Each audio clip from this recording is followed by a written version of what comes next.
questions. On peut prendre une, deux questions, parce qu'on a un petit peu tardé, de l'assistance. On peut le faire après, il n'y a pas de problème. Oh, d'accord, on le fait après. Madame Touel sera avec nous. Donc, on passe la parole à Madame Chakaoui pour présenter, Madame Haji, pardon, pour présenter notre orateur, Docteur Attar. Merci beaucoup. Très, très intéressant. Merci.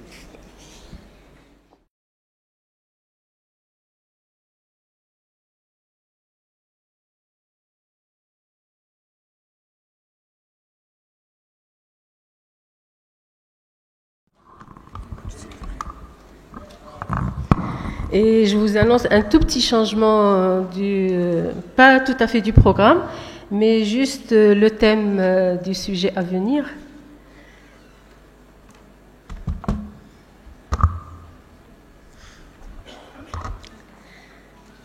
Alors après cette échographie que nous adorons tous, et vraiment c'était passionnant, je remercie notre chère oratrice qui l'a très bien présentée. Nous avons notre ami Dr Jalil Attar qui va nous présenter les marqueurs tumoraux. C'est un sujet aussi passionnant, présenté bien sûr par un biologiste spécialiste du domaine. Dr Jalil Attal, qui est diplômé de médecine de biologie de la reproduction. Il est membre de plusieurs associations qui travaillent sur la biologie dans son ensemble. Et sans plus tarder, je lui passe la parole. Je le remercie.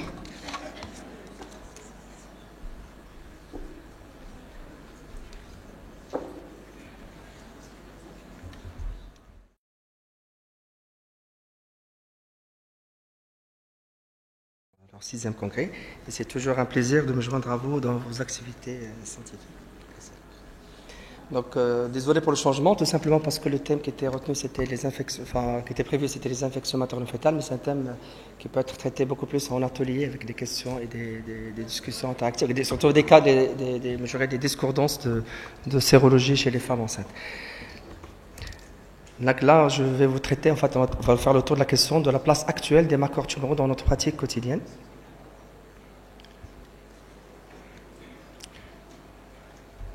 C'est un sujet d'actualité qui porte souvent la confusion donc quand on prescrit ces marqueurs.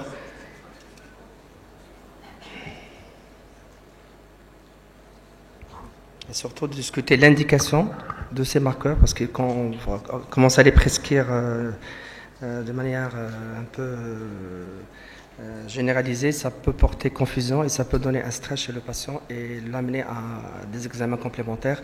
Et souvent, voilà, donc c'est bien réglementé.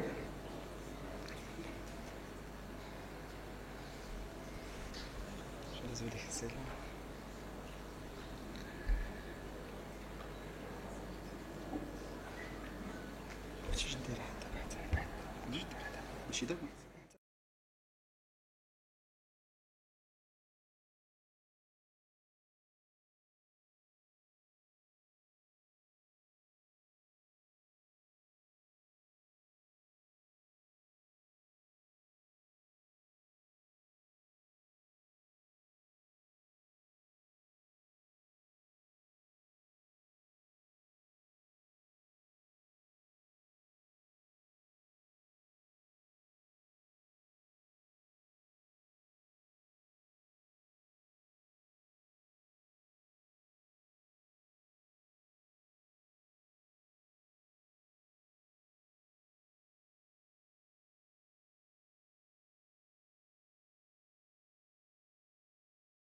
Du cancer, et pour dire que le dosage des marqueurs tumoraux s'inscrit dans une démarche globale de diagnostic qui commence par le bilan clinique, radiologique, endoscopique et histologique, et ensuite il y a la biologie. Il faut rappeler que le diagnostic en oncologie, c'est un diagnostic anatomopathologique, il n'est pas biologique.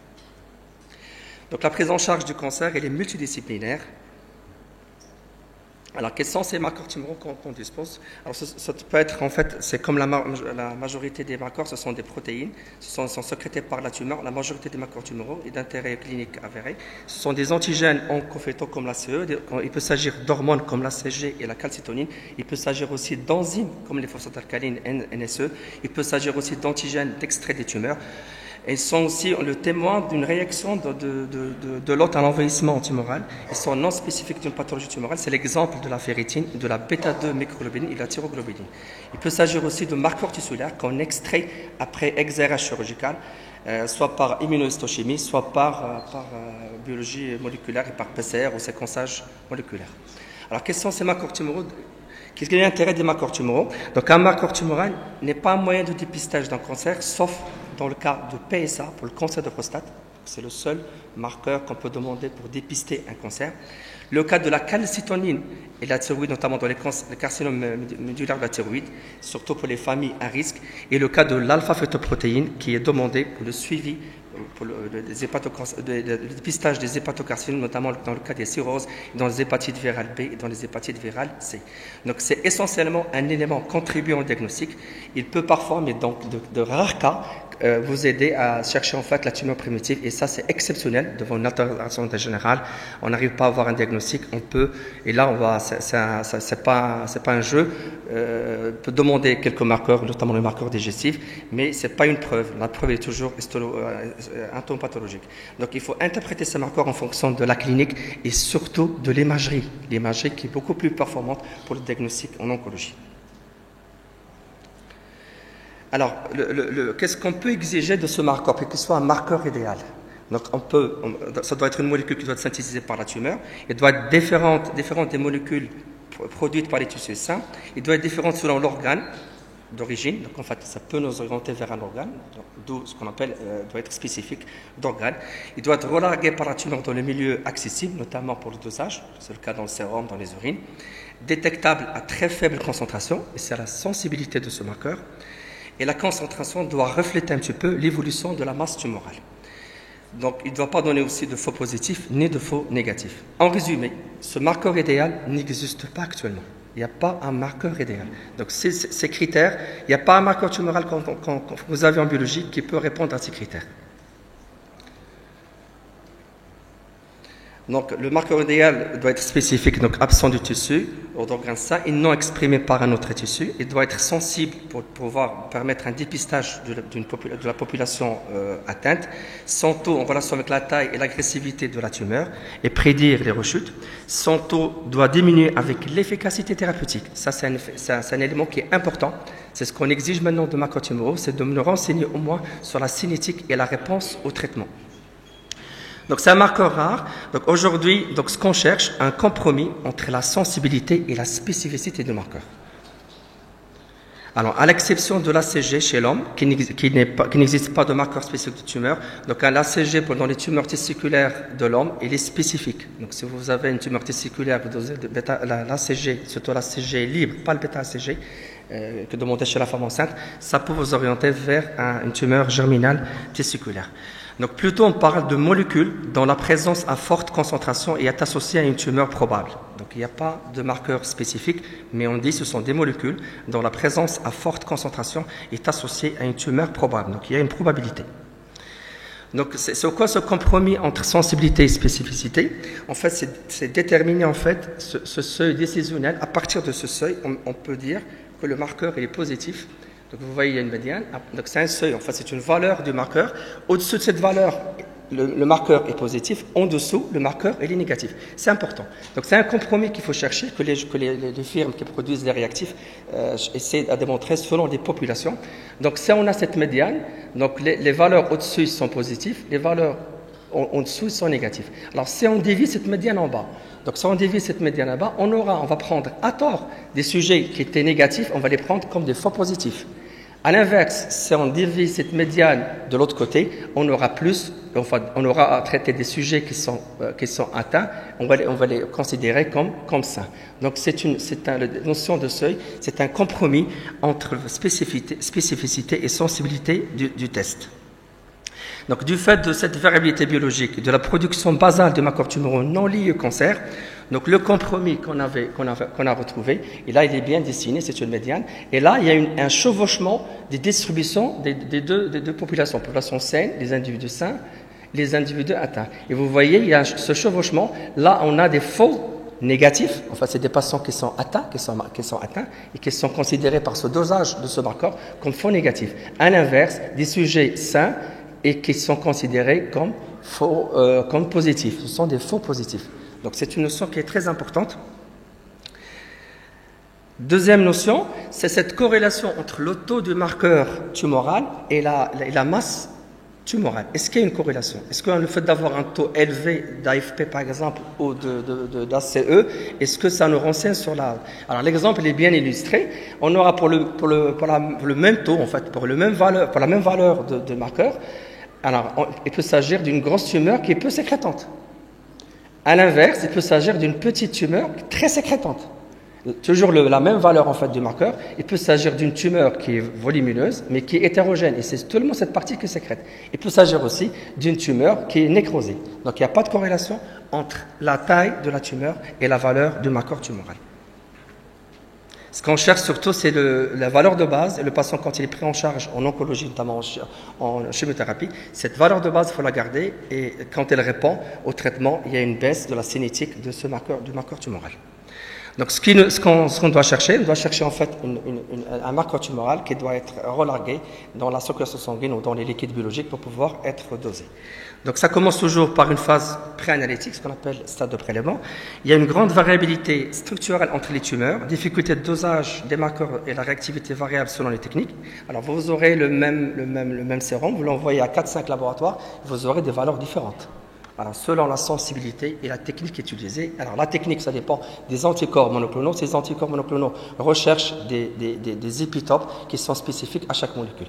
Donc, c'est pour ça, ce qui est intéressant quand vous avez un marqueur, il faut garder la même technique et le même laboratoire. Et la grande disparité intertechnique suivie dans le même laboratoire et l'obligation de conserver une fraction de sérum congelé pendant 2 ans. Ça, c'est ce qu'on appelle les sérothèques. C'est les biologistes.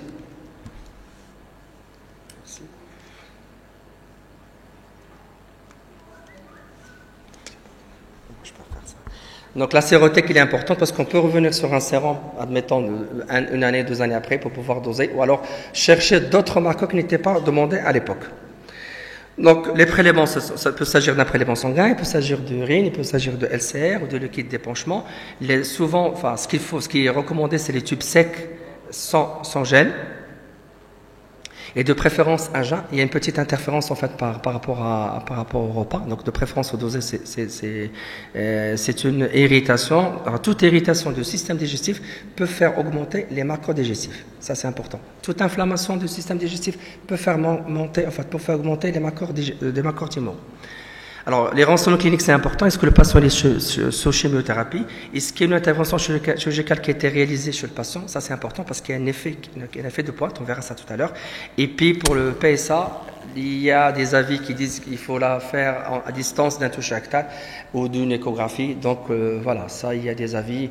Il y a les dernières publications qui disent qu'il n'y a pas d'interférence quand on dose en fait un PSA après un massage prostatique. Voilà. Ça, c'est à prendre. Alors, on revient à l'effet pointe. L'effet pointe, c'est, il faut vous dire qu'après un acte chirurgical sur une tumeur, il y a un effet pointe. Le marqueur tumoral est relargué d'une manière excessive au niveau sanguin et ça donne un dosage qui est très élevé. Et là, on peut prendre ça comme un échec ou un échappement au traitement. Donc ça, il ne faut jamais doser les marqueurs tumoraux après un acte chirurgical. Il faut laisser une distance, en fait, 1 mois, 2 mois, pour pouvoir doser ces marqueurs. Et là, un exemple d'un patient qui est sous chimiothérapie, ça répond, puis après, on décide de l'opérer, il se fait opérer, et on a un effet pointe. Et ça peut être interprété de manière un peu, à côté, quoi. Donc, les recommandations pour le dosage, Les dosages des marqueurs tumorociques pour un même patient doivent être effectués dans le même laboratoire avec la même technique. Un premier résultat supérieur aux valeurs usuelles doit être vérifié sur notre prélèvement. C'est une règle. On trouve une valeur supérieure, on doit la recontrôler pour le patient pour pouvoir vérifier, annoncer en fait les résultats. Elle doit être interprétée en fonction du compte clinique et les autres examens qui sont demandés. Et aussi l'imagé. Vous avez la clinique et l'imagé. L'imagé, il est très performante maintenant en oncologie. Donc la radiologie, on a vu tout à l'heure avec le professeur Touel des cas illustrés. Alors l'intérêt majeur de ces marqueurs tumoraux, c'est surtout, et ça vous retenez ça. Retenez ça. C'est bon? Ouais, excusez-moi. Donc l'intérêt majeur de ces marqueurs tumoraux, c'est le suivi et le pronostic. Donc l'intérêt, ils ont un intérêt pas pour le diagnostic. Le diagnostic, il est anatomopathologique, clinique, anatomopathologique et l'imagerie, mais l'intérêt, la place actuelle de ces marqueurs, c'est le suivi et le pronostic. Donc une augmentation transitoire après chimiothérapie, c'est dû à une destruction tumorale massive. Diminution, ça signifie une efficacité thérapeutique, donc la diminution des marqueurs tumoraux après traitement chimiothérapie, ça signifie surtout l'efficacité du traitement. Et l'augmentation, ça fait une baisse d'efficacité, une récidive ou métastase. Donc l'intérêt majeur, c'est le suivi et le pronostic. Alors on va commencer par le cas le plus simple, c'est le cancer de la prostate. C'est le premier cancer en fréquence. 34% des cancers de l'homme et 19,5% de tous les cancers. Il touche un homme sur 6 entre 60 et 79 ans. C'est la deuxième cause de décès par cancer chez l'homme. Alors sans dépistage, a un coût. Prescrire PSA, c'est un coût. Donc en France, ça coûte pratiquement 600 à 700 millions d'euros par an, qui n'est pas négligeable. Ça fait 7 à 8 millions de dosages de PSA annuellement, et dont 30% sont prescrits après 75 ans. Donc pour le dépistage de cancer de prostate, ce qui est recommandé, c'est la clinique, le toucher rectal et un dosage de PSA. Donc si une anomalie détectée, une biopsie